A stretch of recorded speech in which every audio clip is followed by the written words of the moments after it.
eat all the leaves.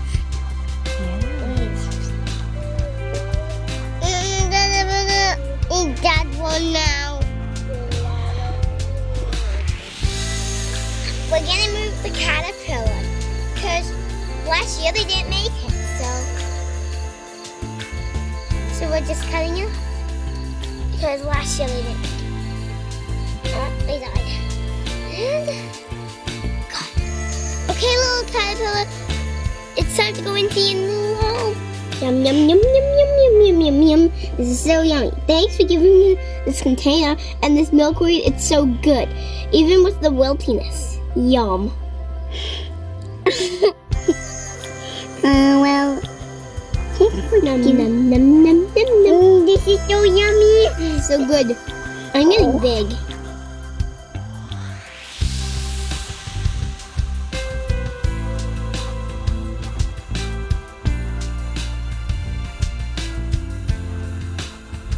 We're gonna try the melon.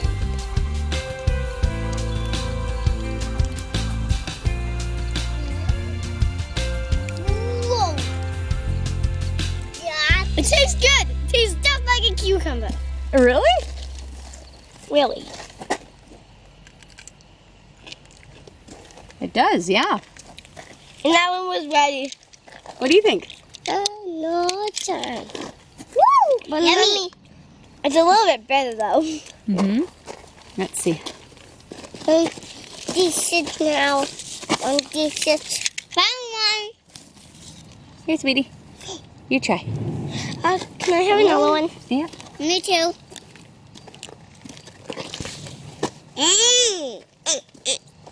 Is this one worthy?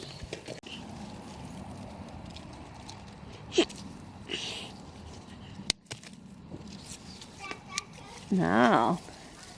Ow. Oh, looks yummy. Mm. Yeah.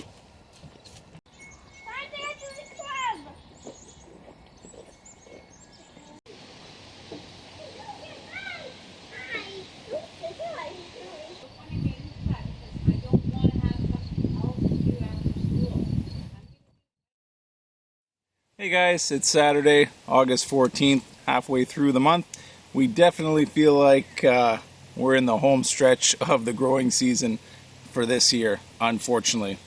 Temperatures are getting cold, and just like that, the plants seem to be slowing down on their productivity. The peppers are liking the cooler weather. We are still a little bit short on rain, but yeah, things are definitely turning cold for us up here. Today's jobs are to take out the broccoli. They have not fared well. This has been a below average year for harvesting. So we're gonna take those out and and transplant the strawberry plants. They're gonna have enough time to take root, and hopefully they will become our new strawberry bed for next year. So a little bit of work to do today. So let's get rolling.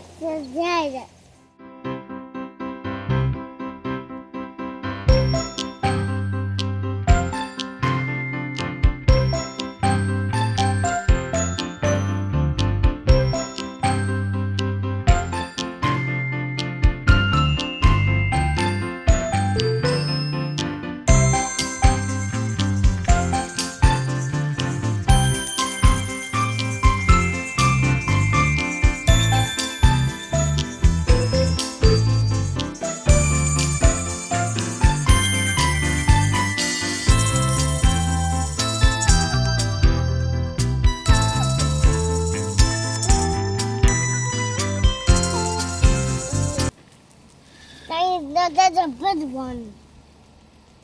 Mm-hmm. It is a big one. That's a big one.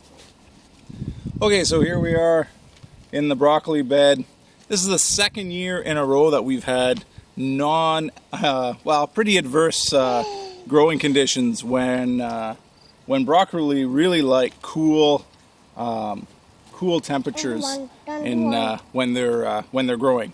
2 years ago, we had basically ideal growing conditions. June, July were cool, sunny, lots of rain, and we we got some enormous broccoli heads.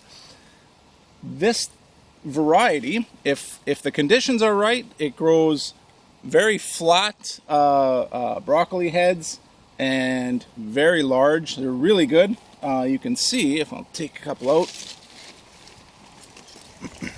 Owie. Careful. Yeah. So Owie. when conditions are non-ideal, they don't. They just kind of shoot up and lose that nice flat uniform appearance. And I mean, this is kind of a sign that they're going to bolt really quickly. And if you leave this for a couple more days,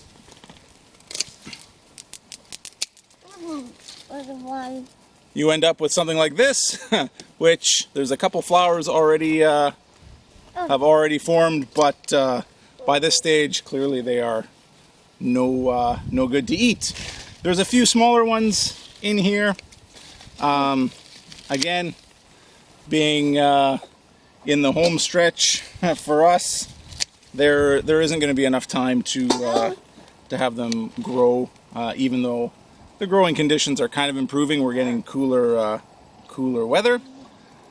So we're going to take everything out, harvest what we can, and turn the soil over, and get some strawberry runners in here.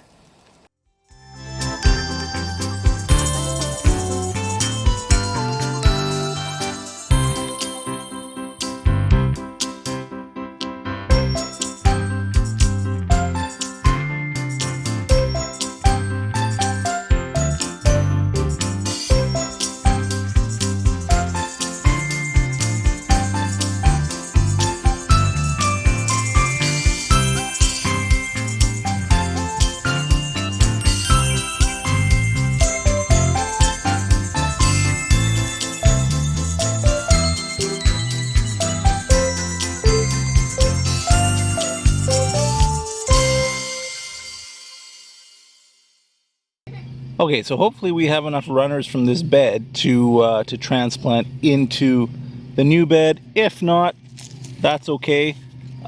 We will come back maybe in a week or two and transplant the rest of them. Runners, they take a while to root down. If I was a bit more organized, basically would have put pots in and then have the plants root down into the pots. Obviously they root down a lot quicker when they are in contact with soil, but again, if you put a little small pot, this will root down fairly quickly. So what I'm looking for today are runners like this. You see there's the runner. Is that the runner? Let's see. Yeah, it goes back to the main plant, and then this one has taken root here, so I'm gonna cut off that and transplant the rooted plant into the new bed.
Alright guys, there we go. Job finished.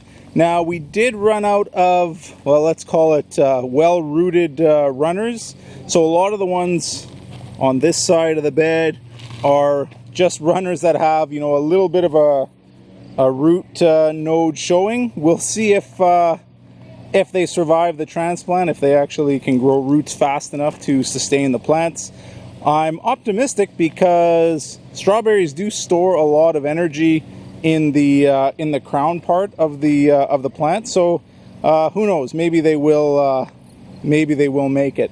Now I did prune them. I took off any of the smaller, you know, kind of withering leaves. Took off any other runners that were extending out from the runner, because that's normally what happens, is they just keep producing more and more runners. So trying to encourage the plant as much as possible to form new roots. I think one of the runners actually had some strawberries on them, or was forming a flower shoot, so I snipped that off. And yeah, again, the idea is to get these things to make roots. So let's take a quick walk around and see what else is going on. Squash haven't changed much from last week.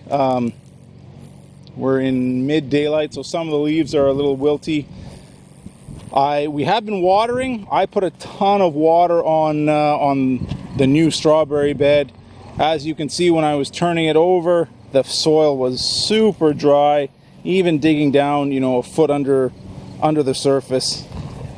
We need rain. That's it. So very important to not let those runners dry out.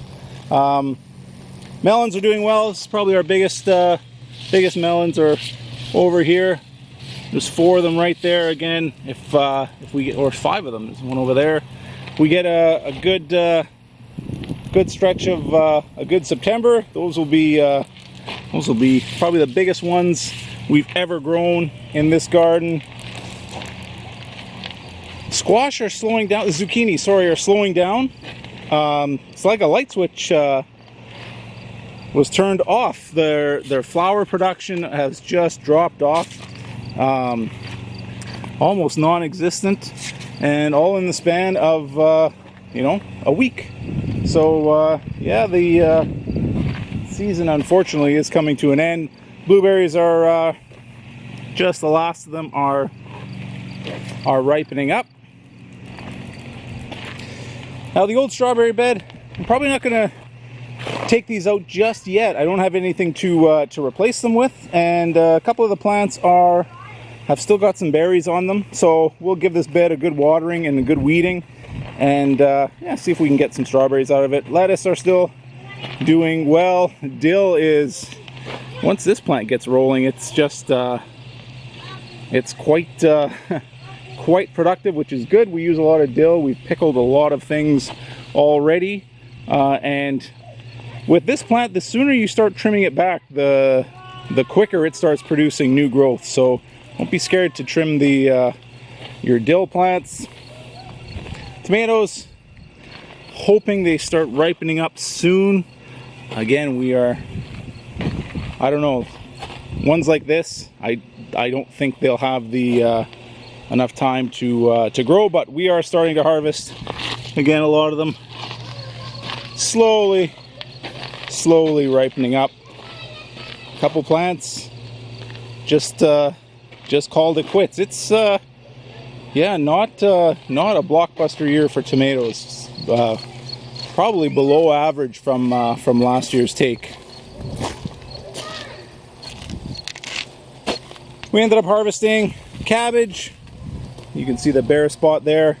They were gonna bolt, so they had to come out. We ate some of it, pickled some of it, and the Savoys, yeah, not looking too good. We just can't keep up with the water requirements. I mean, that's just it. We need the rain.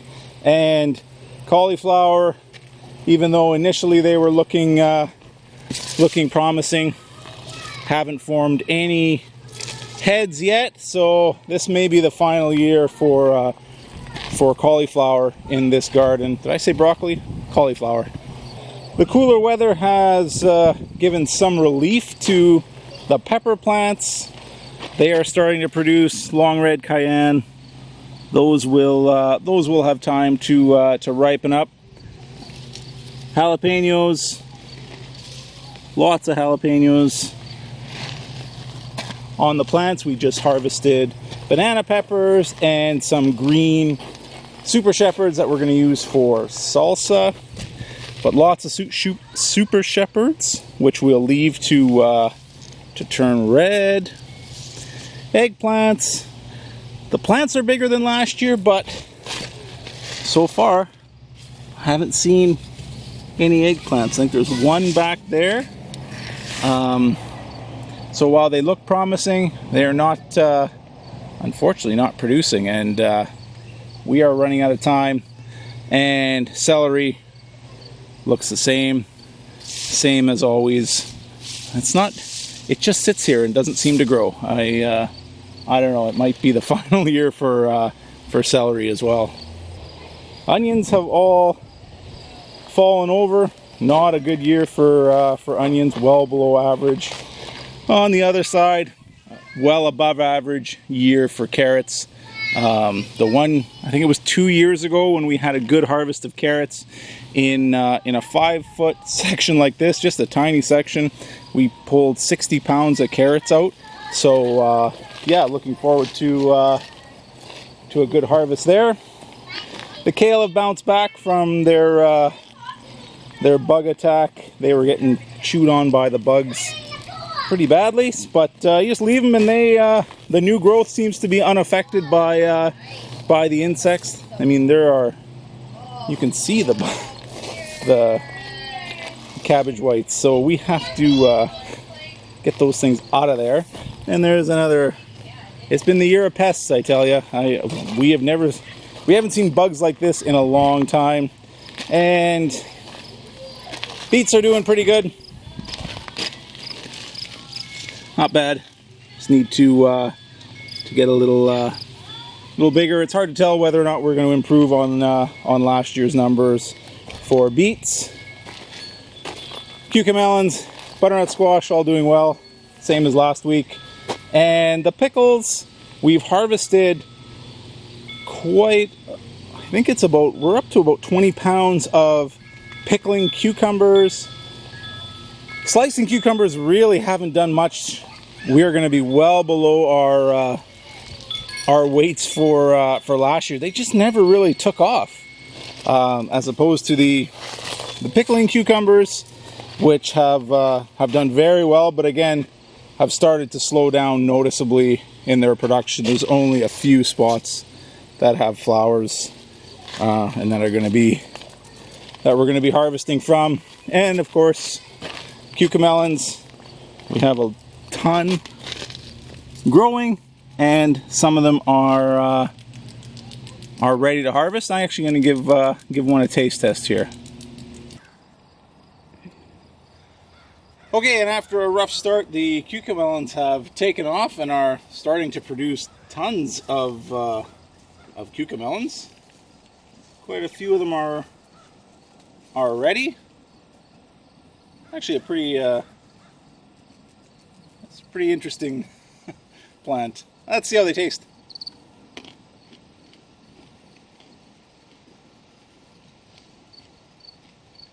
They are different. I like them. They taste like cucumbers, obviously, but have a little bit of a sour note to them, which I like. Some people might not like it, but yeah. We initially lost all these plants to frost, and so we just direct sowed some seeds in the ground, and to our surprise, they've had a chance to produce. So yeah, we'll probably be planting these again. They'll probably go into regular rotation in this garden. And beans in the back, doing well. A little bit delayed from last year, but again, everything kind of suffering from this lack of rainfall that we are experiencing. And butternuts that we looked at last week, still doing well. Nothing really changing there. Nothing really going to change with this plant until it all dies back in probably late September, hopefully. Hopefully the frost and cold weather stays away until at least the end of September. And yeah, we will. It's always a surprise to see what squash are, how many squash show up. All right, guys, that does it for another week. Just gonna put everything away, put all the covers on, keep the bugs out, and I will see you next week.